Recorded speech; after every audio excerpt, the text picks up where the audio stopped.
Robert desperately called his granddaughter, Pauline, to ask her to visit him, but did not explain why he was so insistent. Pauline, who was always busy, had to hang up. A few days later, a stranger contacted Pauline and revealed something shocking. "Grandpa, everything is okay.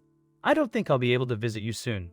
My husband and I are both busy with work and we don't have a lot of vacation days, but I'll see what we can do for the holidays," Pauline said to Robert when he called. He called her at least once a week because she was the only family he had left in the world after his daughter, Pauline's mother, passed away years ago.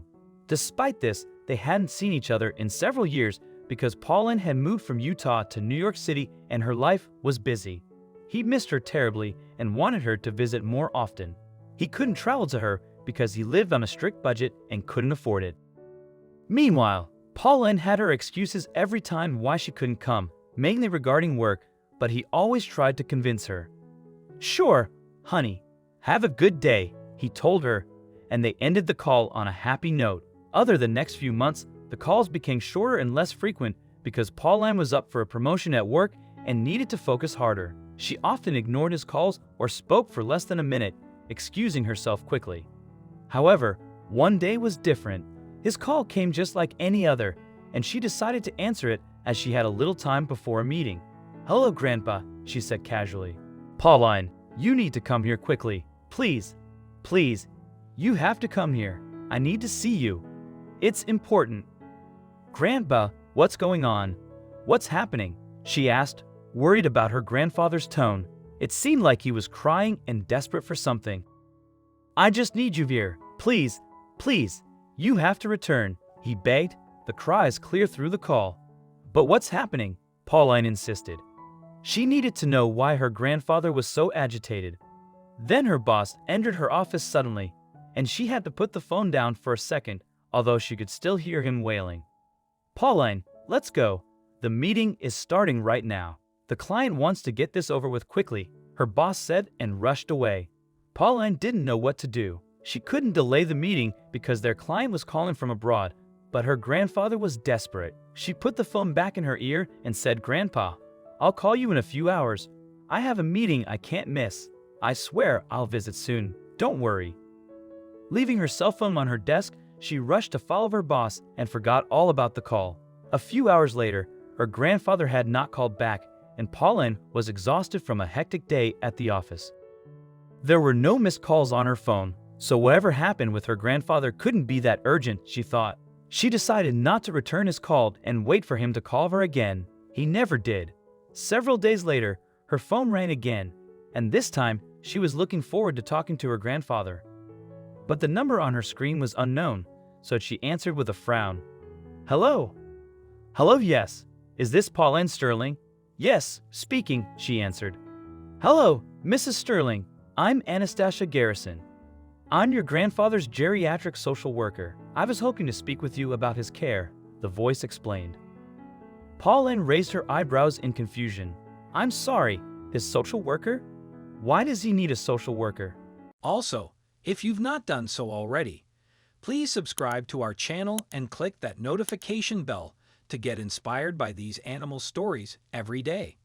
Now, back to the story. "The state took in your grandfather, and he now resides in a nursing home," Mrs. Garrison revealed, taking Pauline entirely off guard. "Excuse me? My grandpa owns this house. That's impossible." "Are you sure it's him? Robert Matthews?" she asked, flabbergasted. "Yes, it's him.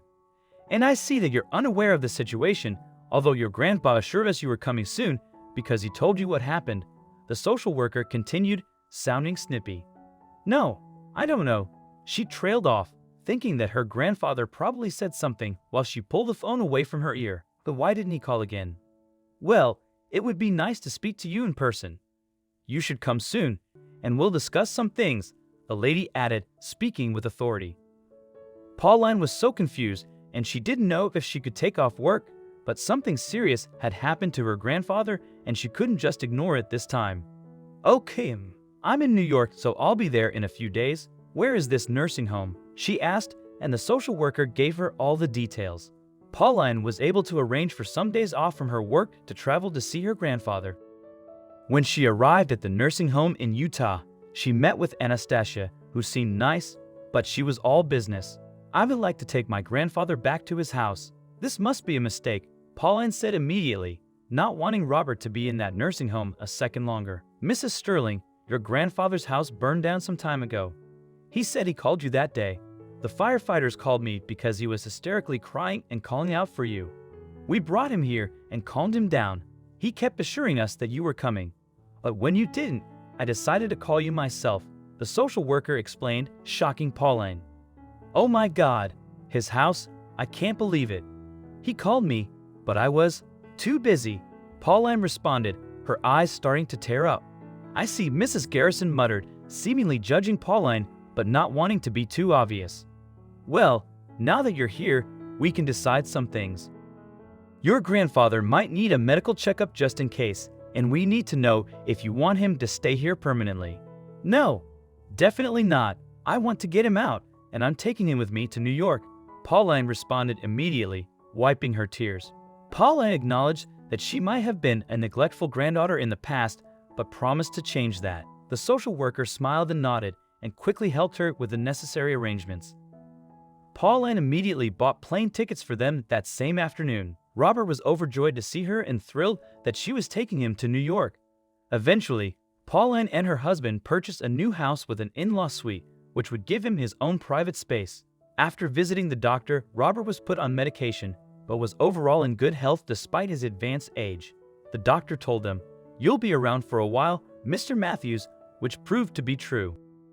Thanks to his granddaughter's efforts, Robert was able to meet his great-grandchildren when they were born and was able to hold them in his lap. Pauline, in turn, was deeply grateful to him and never took her family for granted again.